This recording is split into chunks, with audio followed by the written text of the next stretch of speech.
முருங்கீரை ஆயிடுச்சு ஃப்ரெண்ட்ஸ். முருங்கீரை பொரியல் ஆயிடுச்சு.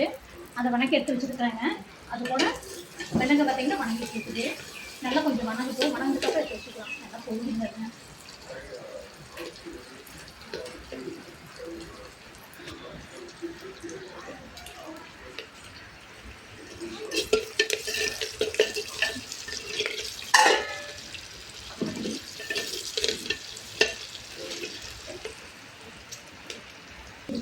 இப்போ இதை எடுத்து வச்சிடலாம்.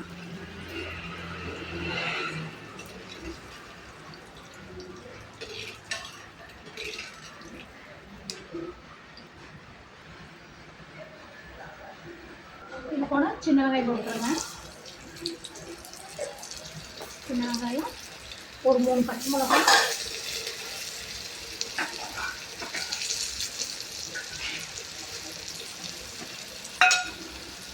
கொஞ்சமாக சீரகங்க, நல்லா வணங்கிட்டேன்.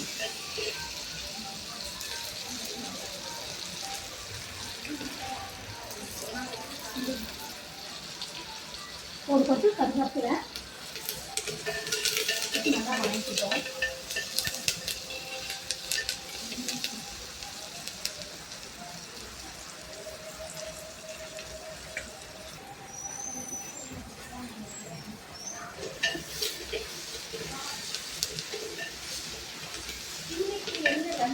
கேளுங்களா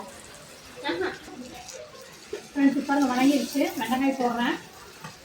நான் ஏற்கனவே வணங்கி வச்சுருந்தேன்.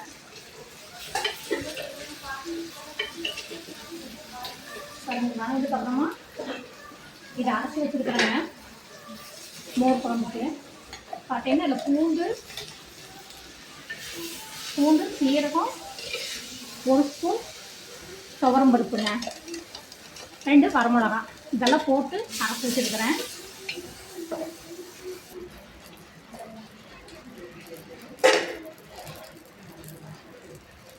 இது நல்லா கொதிக்கணும். நல்லா பச்சை வாசம் போக நல்லா கொதிக்கணும்.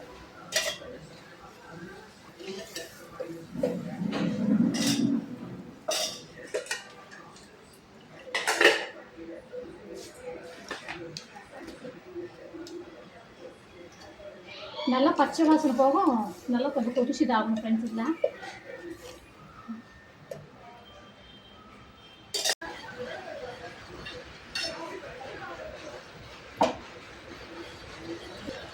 குழம்பு நல்லா கொதிச்சிருச்சு ஃப்ரெண்ட்ஸ்.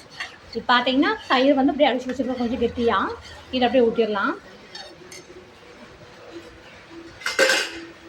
பாருங்கள் நல்லா கொஞ்சம் கெட்டியாகிடுச்சு. நல்லா கொதிச்சு அந்த பச்சை வாசனையெல்லாம் போயிடுச்சு. இப்போ இந்த தயிர் அடிச்சு வச்சுக்கிட்டு உள்ளே ஊற்ற போகிறோம்.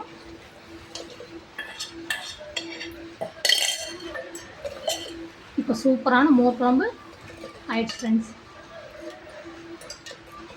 தயிர் ஊற்றுனதுக்கப்புறமா நல்லா கொதிக்க வைக்கக்கூடாது.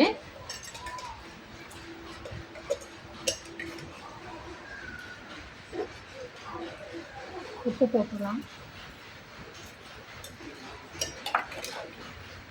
கொஞ்சமாக சூடானதுக்கப்புறம் இறக்கிடலாம்.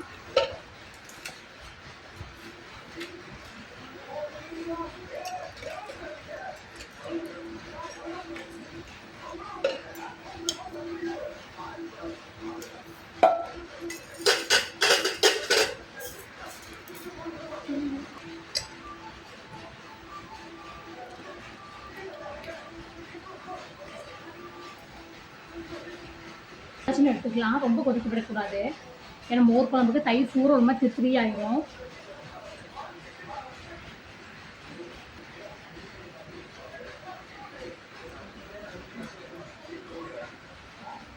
ஓகே ஃப்ரெண்ட்ஸ், இப்போ எடுத்துடலாம், இறக்கிடலாம்.